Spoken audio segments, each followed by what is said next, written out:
Welcome to Design 30. My name is Jason Bilyeu, and in this podcast, I provide design strategies and tools to improve creativity, innovation, and overall design confidence.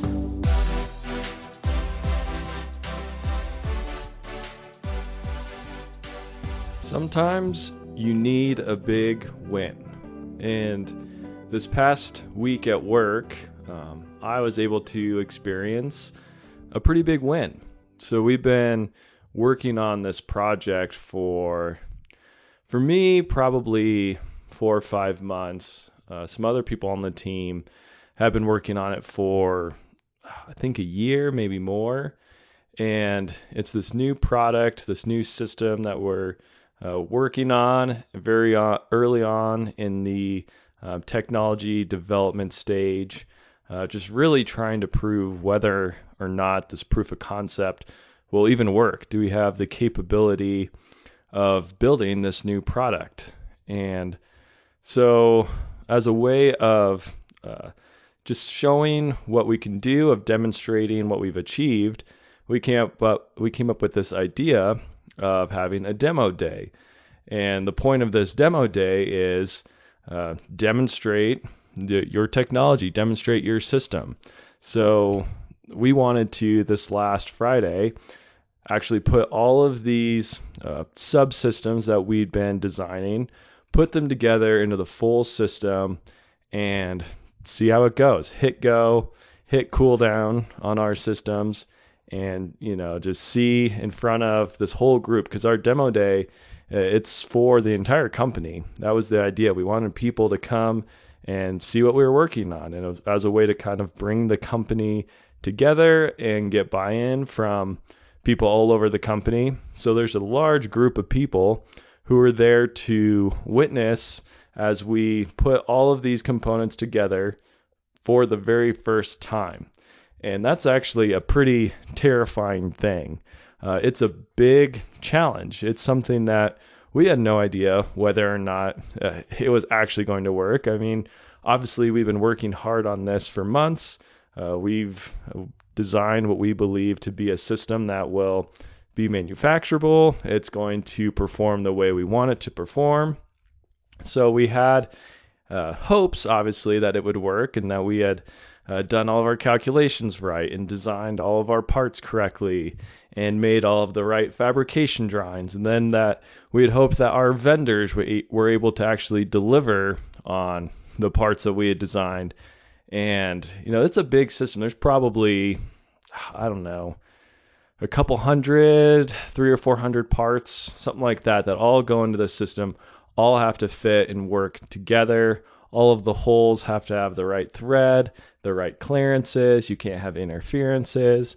You need to make sure you have your tolerances all correct on these parts so that when they come in from the machine shop, small pieces or small gaps don't actually interfere with each other. All of these different variables that have to go right.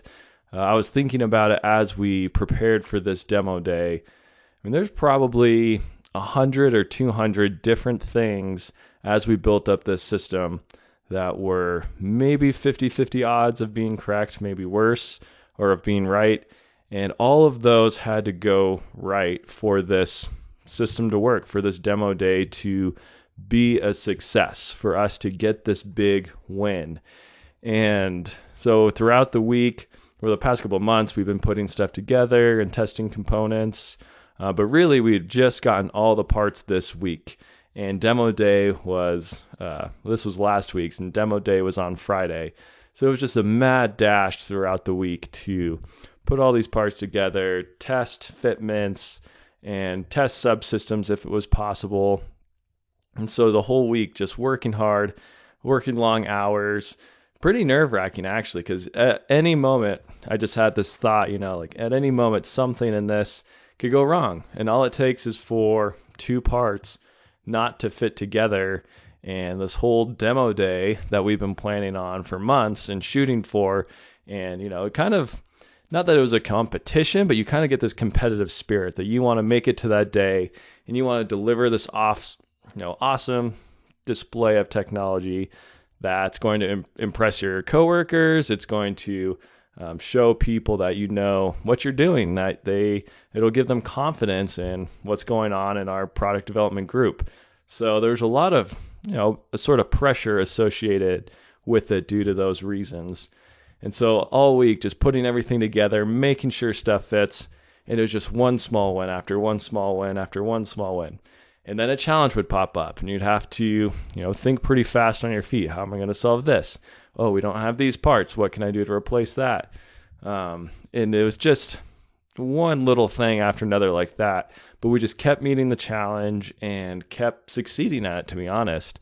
And it got to Friday and we eventually got the whole system put together. And we had this moment where it was just, we look at each other and it was like, okay, let's hit cool down and see how this thing actually performs. And it worked. It went super well. We had one of the best performing, maybe not best performing, but we accomplished something that no one, as far as we're aware, in our company has ever accomplished as far as a new technology. So that was a really, really big win. And sometimes I think you really need a big win, especially when you're working in the product development world, where sometimes the turnaround on a new product, it can take months to years, and it's hard to see progress sometimes. So setting these big goals or these aggressive dates, like we did with this demo day, that's a way to challenge yourself, to keep you motivated, and an opportunity to perform. And then it's an opportunity to actually achieve a big win. But you can't get these big wins without making big plans. You have to have an aggressive, challenging target, something to work towards. And this actually fits in pretty well with this Substack that I actually released this last week. And the title of that Substack was Make Big Plans. And so I thought this was a pretty good way to fit these two things together. And as I thought about this demo day and how fun it was to actually demonstrate this technology, to have this challenge and to meet that challenge and to see that, hey, we're capable of pulling this off. And, we were under pressure, we were under a time crunch, and all of these things that we needed to go well, to go correctly, to fit together, it all did. And it made all of that work and honestly some stress and late nights, it made it all worth it in a way. There's this moment where you could just see your hard work kind of coming together and creating something pretty impressive. But again, all of that stems from this idea of making big plans. And so I just wanted to read this little quick excerpt from my Substack last week that's on this topic of making big plans and just how important that is to our lives. I think it's important to society. And yeah, so it's something that I've been thinking a lot about lately. And so obviously I've been writing about it and now I'm talking about it. But yeah, so I just want to dive into just a quick excerpt from this and then kind of make the connection between making big plans and then the ability to experience big wins. And so in this section, I'm talking about what's the cost of not making big plans. And so I write here, the cost is a generation making little plans and not even accomplishing those. The cost is the loss of a dream, the loss of purpose and meaning. To even be able to begin making big plans, one must first have faith that big plans are worth making. You must believe the betterment of humanity is worth dedicating your life to, and that a dedication of your life is capable of creating such betterments. This requires faith because you don't know for certain it is true or if you are even capable of it. Yet, what if it is, and what if you are?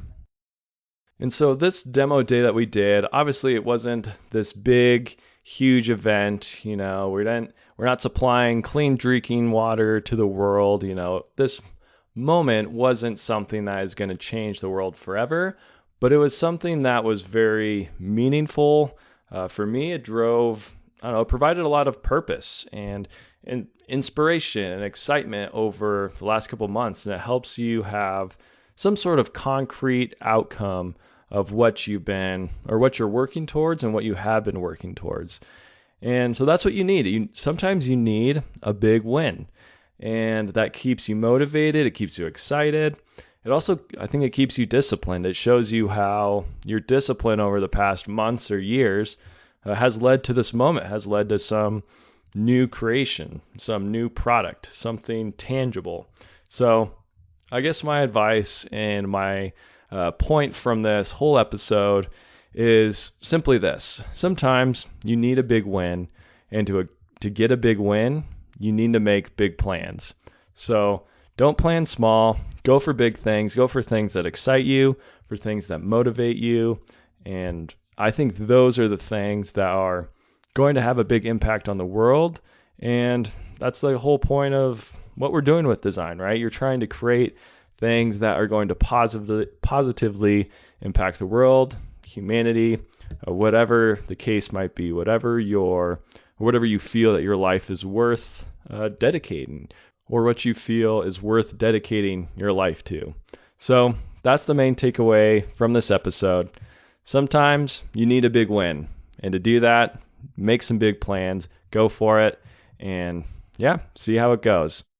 And that's all I have for this shorter episode. As always, please follow Design30 on Instagram. You can subscribe on YouTube.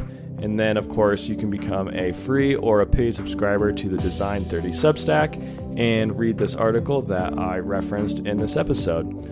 And I will leave it there. As always, remember, design more, despair less.